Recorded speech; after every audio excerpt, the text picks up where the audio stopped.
Océanisation d'une munition historique à Nouméa.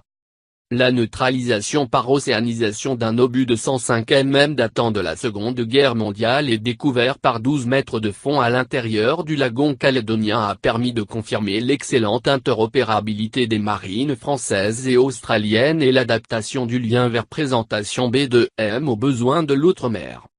Le navire australien de chasse aux mines Magascoyne et le B2M d'Entrecasteaux, engagé dans l'entraînement interallié Croix du Sud 2018 qui s'est tenu du 14 au 25 mai en Nouvelle-Calédonie, ont été ponctuellement détachés des manœuvres d'exercice. En effet, ils ont eu pour directive de mener une opération d'océanisation de l'obus d'artillerie qui, 70 ans après la guerre, constitue encore un risque pour la sécurité des plaisanciers. Dans la matinée du 24 mai, le dispositif constitué par le Magascoyne, le B2M d'Entrecasteaux et leurs embarcations s'est mis en place au large de l'île au Brun. Une fois la zone sécurisée, les plongeurs des mineurs ont rapidement relocalisé l'obus.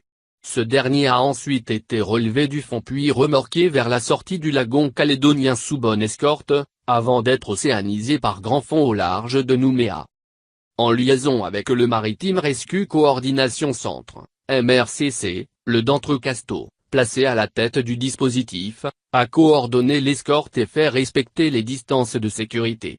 Un officier de liaison français, plongeur des mineurs, était également présent à bord du chasseur de mines australien pour renforcer la coordination. Le succès de cette opération illustre les hautes capacités d'intervention de chacune des unités impliquées mais aussi de la politique de coopération navale franco-australienne. Les moyens dédiés aux missions de souveraineté. Les unités de la Marine nationale déployées outre-mer répondent à des défis diversifiés, pêche illégale en Guyane et dans les terres australes et antarctiques françaises, flux migratoires importants à Mayotte, catastrophes naturelles, piraterie dans l'océan Indien ou narcotrafic aux Antilles. Près de 200-300 marins veillent en permanence aux intérêts de la France dans ces espaces ultramarins pour garantir notre souveraineté.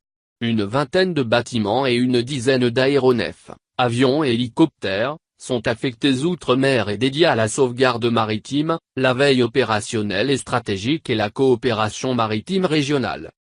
Source, Marine nationale. Droit, ministère de la Défense.